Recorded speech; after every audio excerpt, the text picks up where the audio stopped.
आपके साथ आचार्य धर्मेंद्र शास्त्री। सबसे पहले आपको और आपके पूरे परिवार को धनतेरस, नरक चतुर्दशी तथा दीपावली महापर्व की बहुत बहुत शुभकामनाएं एवं बधाइयां।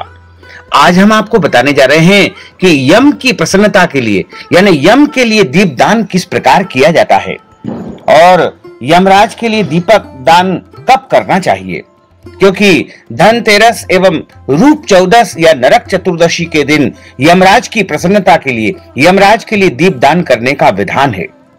प्राचीन काल से आदि अनादि काल से यमराज के लिए दीपदान की परंपरा चली आ रही है। कार्तिक माह के कृष्ण पक्ष की त्रयोदशी तिथि के दिन यमराज के लिए दीपदान किया जाता है। तो आज हम आपको बताएंगे कि दीपदान की सही विधि क्या होती है, किस तरीके से आपको दीपदान करना चाहिए। यदि आप यमराज के लिए दीपदान करना चाहते हैं तो आपको कुछ सामान की आवश्यकता पड़ेगी। यमराज के लिए दीपदान प्रत्येक परिवार को अवश्य करना चाहिए, क्योंकि यमराज के लिए जब हम दीपदान करते हैं तो हमारे घर परिवार में किसी भी प्रकार से अकाल मृत्यु का भय नहीं रहता है, यानी असमय किसी की भी मृत्यु नहीं होती है। परिवार के सभी लोगों को स्वस्थ और दीर्घायु की प्राप्ति होती है। यमराज के लिए दीपदान करने की जो परंपरा है वो आदि अनादि काल से इसलिए चली आ रही है क्योंकि एक समय की बात है, एक राजा था और उस राजा के यहाँ विवाह के पश्चात 10 वर्ष तक संतान की यानी पुत्र की प्राप्ति नहीं हो पाई थी और किसी कारणवश जो है उसने कई उपाय किए, फिर जाकर के 10 साल के बाद उनके यहाँ संतान की उत्पत्ति हुई और जब संतान उनके यहाँ प्राप्त हो गई तो उनकी संतान अल्पायु वाली थी और यमराज के जो दूत है वो उस संतान को ले जा रहे थे नरक लोक को, यमलोक को। तब वह राजा और रानी तथा उनका परिवार बहुत दुखी हो रहा था। तभी यमराज के दूतों को भी बहुत दुख हो रहा था कि अल्पायु इस राजकुमार की क्यों है। अतः उन्होंने जाकर के यमराज से यानी यमदेव से प्रार्थना की कि हे यमदेव, लोगों को अकाल मृत्यु से बचाने के लिए, आपके भय से बचाने के लिए, दीर्घायु प्राप्ति के लिए कौन से ऐसे उपाय करना चाहिए। तब यमराज ने बताया था कि यदि आप यानी भक्तजन अकाल मृत्यु से बचना चाहते हैं, लंबी उम्र को प्राप्त करना चाहते हैं, तो उनको कार्तिक माह के कृष्ण पक्ष की त्रयोदशी तिथि के दिन रात्रि के समय परिवार के जब सारे सदस्य घर के अंदर आ जाए, ऐसे समय में रात्रि के समय में घर के मुख्य द्वार के बाहर यमराज के लिए दीपदान करना चाहिए। दीपदान की विधि हम आपको ये समझाएंगे, इसको आप पूरे ध्यान पूर्वक देखिएगा। अगर आप त्रयोदशी यानी धनतेरस के दिन दीपदान करते हैं तो अति उत्तम है। अगर आप नरक चतुर्दशी यानी रूप चौदस के दिन भी यदि दीपदान करेंगे तो भी यमराज प्रसन्न होंगे। अगर आप चाहें तो दोनों ही दिन अपने घर के बाहर मुख्य द्वार के समीप में यमराज के लिए दीपदान कर सकते हैं। यम का दीपदान जब किया जाता है तो सबसे पहले हमको हल्दी की आवश्यकता लगेगी, यानी ये हल्दी का घोल हमने इस पृथ्वी को यानी इस पट्टे को पवित्र करने के लिए बनाया है और उसके पश्चात हमको एक प्लेट में चावल लगेंगे। ये चावल आपको हम दिखा रहे हैं, एक प्लेट में हमने चावल रखे हैं तथा सूखा आटा रखा है जो कि स्वस्तिक का चिन्ह बनाने के लिए हमने रखा हुआ है, एवं कुछ पुष्प रखे हैं और एक कोड़ी हमने ली है। ये कोड़ी भी हम आपको दिखाएंगे कि दीपदान के समय किस प्रकार से दीपक के अंदर डाली जाती है, तथा कुछ सिक्के भी रखे हैं, सिक्के दीपक के अंदर डालना है और लाई यानी कील जिसे साल की धानी भी कहा जाता है ये भी हमने रखी है और ये आटे का दीपक हमने तैयार करके यहाँ पर रखा है और लंबी लंबी रुई की बत्तियां रखी है तथा सरसों के तेल से जो है यमराज के लिए दीपदान किया जाता है। इसमें सरसों के तेल का मुख्य रूप से जो है योगदान रहता है।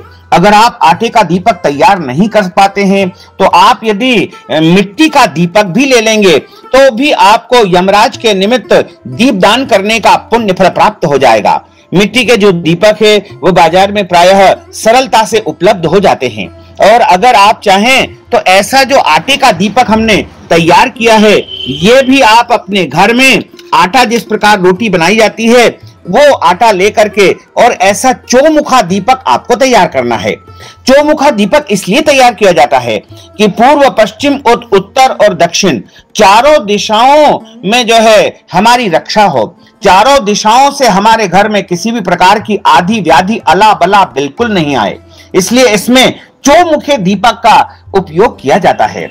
और यमराज के दीपदान के लिए जो विधि हमारे धर्म ग्रंथों और पुराणों में तथा शास्त्रों में बताई गई है, उसमें सबसे पहली विधि यह बताई गई है कि यमराज के लिए जब दीपदान किया जाता है तो घर के मुख्य द्वार के बाहर एक पटा हमको स्थापित करना है। लकड़ी का पटा होना चाहिए और इस पटे को सबसे पहले जल छिड़क करके पवित्रीकरण कर ले। यदि आप कोई मंत्र नहीं जानते हैं तो भी आप यमराज का ध्यान करते हुए इस लकड़ी की चौकी को, पटे को पूरा पवित्रीकरण करके रख लीजिएगा। और उसके पश्चात आप इसके ऊपर गोबर से या हल्दी का घोल बना करके लेपन कर लीजिएगा। जिस प्रकार हमने हल्दी घोल करके कटोरी में रखी हुई है, उसको आप जो है लिक्विड यानी तरलता से जो है घोल लीजिएगा और उसको यहाँ पर आपको इस चौकी के ऊपर डालना है। और इस प्रकार से जैसा हम हल्दी का घोल बना रहे हैं, उसी प्रकार से जो है हल्दी का जब हम घोल हमने तैयार किया है तो इसको जो है इस प्रकार से हम चौकोर नुमा ऐसा चौक बना करके और लीप देंगे। जिस प्रकार हम आपको दिखा रहे हैं उस विधि से यहाँ पर इसका लेपन करना चाहिए। अगर आपके यहाँ गाय का गोबर है तो आप गाय के गोबर से भी इस विधि को संपन्न कर सकते हैं। लेकिन हल्दी हमारे धर्म ग्रंथों और पुराणों में सौभाग्य का प्रतीक मानी गई है और हल्दी से जो है इस प्रकार का यदि लेपन किया जाए तो अति उत्तम माना जाएगा।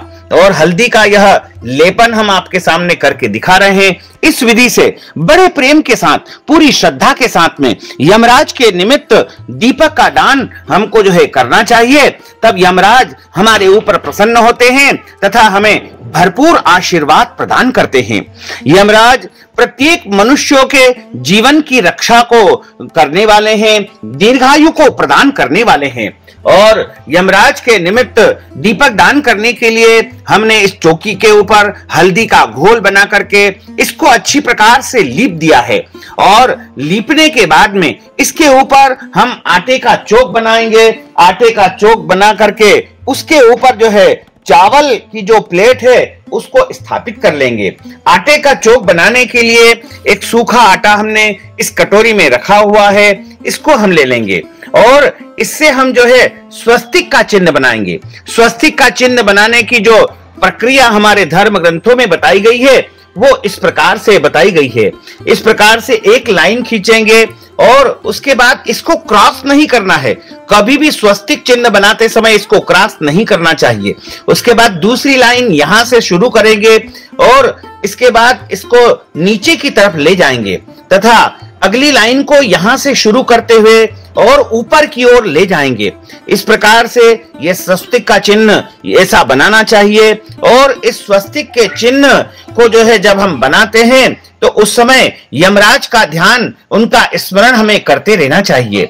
और स्वस्तिक के चारों कोनों में इस प्रकार से जो है लंबी लंबी रेखाएं खींच देना चाहिए और इनके मध्य भाग में चारों बिंदुओं को स्थापित करना चाहिए। 4 बिंदु हमने इसमें स्थापित कर दिए हैं और इस प्रकार जो है यहाँ पर हम इस स्थान पर एक चावल की प्लेट ये जो है हमने तैयार की है। पहले से भर करके इसमें चावल हमने भर दिए हैं। इसके ऊपर हम जो है ये मिट्टी का जो दीपक हमने तैयार किया है उसको स्थापित कर सकते हैं। जैसे हमने यहाँ पर आटे का दीपक तैयार किया है तो उसको स्थापित हम करेंगे। क्योंकि आपके घर में यदि आटे का दीपक नहीं बना पाए हैं तो बाजार में जो मिट्टी का दीपक मिलता है उसको भी आप यहाँ पर स्थापित कर सकते हैं। इस प्रकार इस परिस्थिति में यह आटे का दीपक हमने रखा है। अगर आप चाहें तो ऐसा मिट्टी का दीपक भी इसके स्थान पर रख देंगे तो कोई दिक्कत नहीं है। उसके बाद हमने जो बत्तियां तैयार की है इसमें 2 बत्तियां लंबी लंबी हमने तैयार की है। रुई जिसे कपास कहा जाता है उसकी जो है 2 बत्तियां हमने तैयार की है।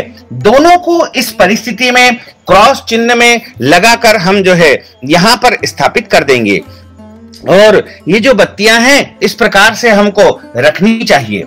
यमराज के लिए जो दीपक का दान किया जाता है वह चौमुखा दीपक लगाने का विधान है, क्योंकि चारों दिशाओं से हमारे घर की रक्षा हो, हमारे परिवार की रक्षा हो, और चारों दिशाओं से जो है किसी भी प्रकार की कोई अला बला आदि व्याधि हमारे घर में बिल्कुल नहीं आए। यह सरसों का तेल हम इस दीपक में पूरा भर देंगे, और पूरा भरने के बाद में इसके चारों कोने अच्छी प्रकार से जो है इसमें हम तेल में भिगो देंगे।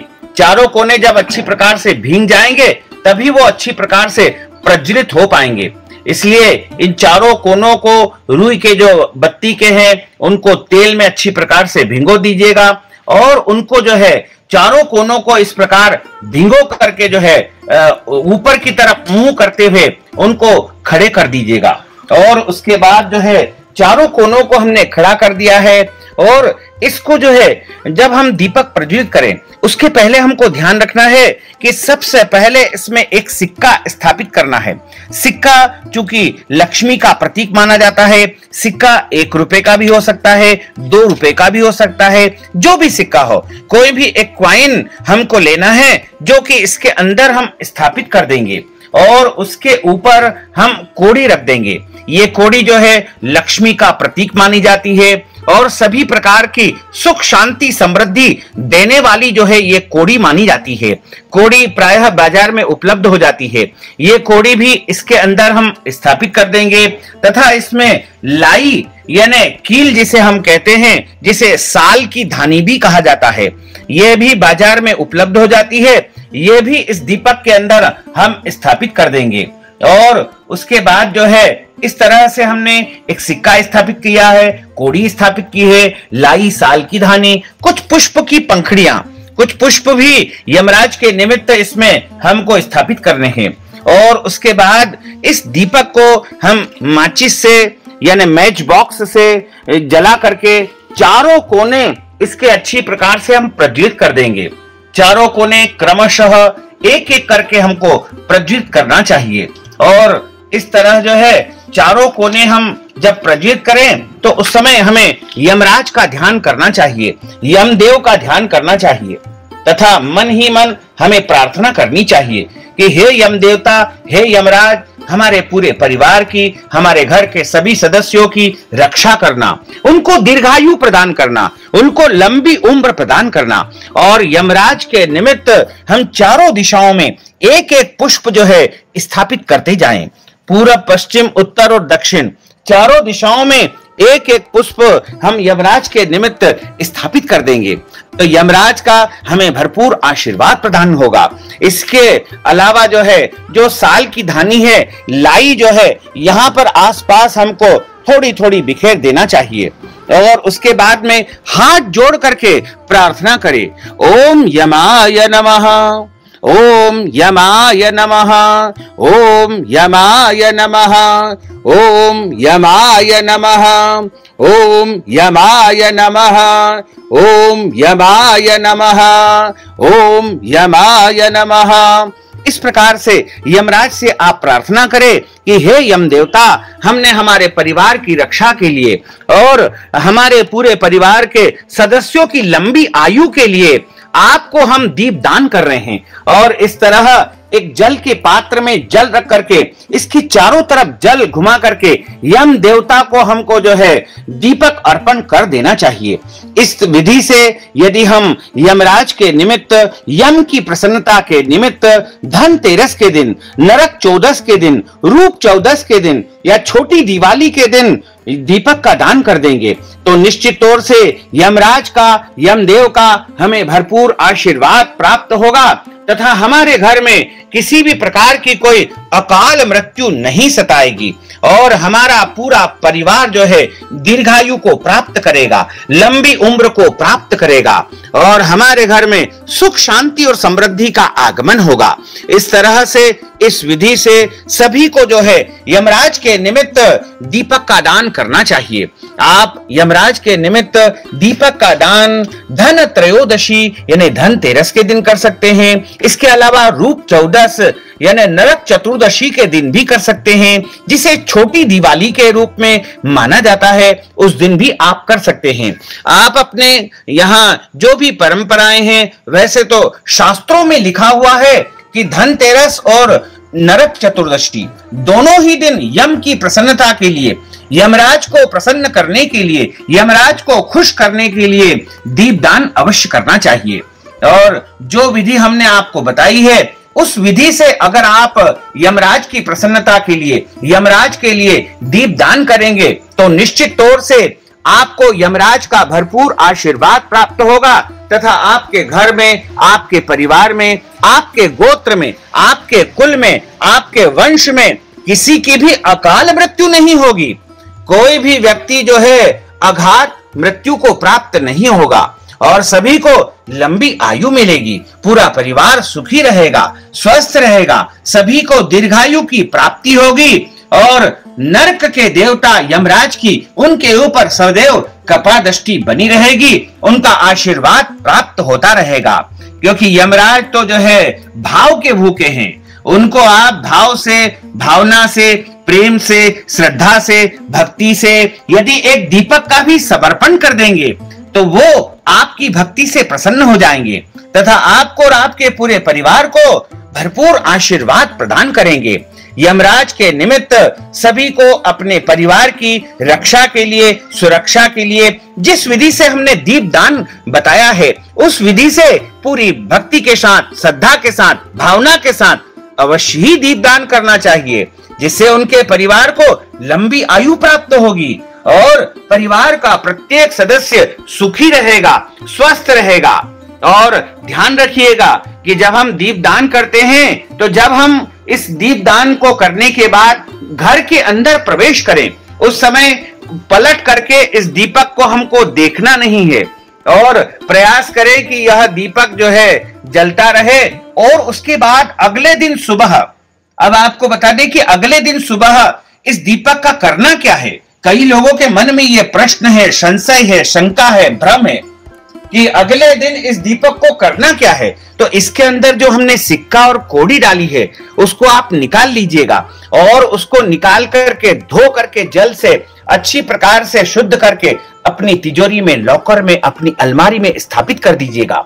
और जो दीपक हमने लगाया है वह जल करके पूरा जो है समाप्त हो जाएगा। उसको आप जलाशय में विसर्जित कर दे और ये जो पुष्प हमने चढ़ाए हैं वो सब सामग्री भी आप जलाशय में विसर्जित कर दे।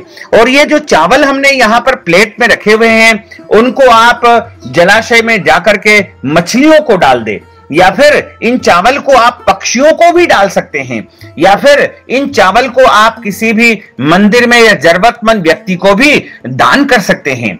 तो इस विधि से यदि आप इन वस्तुओं को दान कर देंगे या विसर्जित कर देंगे, लेकिन ध्यान रखिएगा इसमें जो कौड़ी और सिक्का रखा हुआ है यमराज के दीपदान में, वो अपने घर में आपको गंगा जल से या शुद्ध जल से पवित्र करके जो है अपनी लॉकर में, तिजोरी में, धन रखने के स्थान में स्थापित कर देना चाहिए। तो निश्चित तौर से आपके घर में सुख, शांति, समृद्धि आएगी।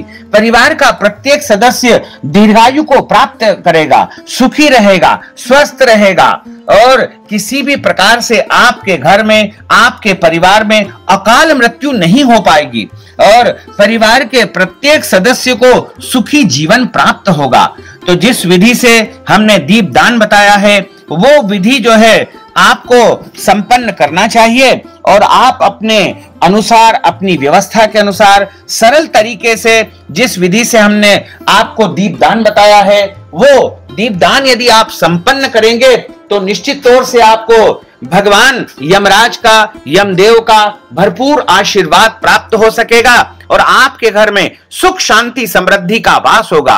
आपका पूरा परिवार सुखी रहेगा, स्वस्थ रहेगा, दीर्घायु को प्राप्त करेगा और आपके घर में किसी भी प्रकार से कोई अकाल मृत्यु का भय आपको नहीं सताएगा।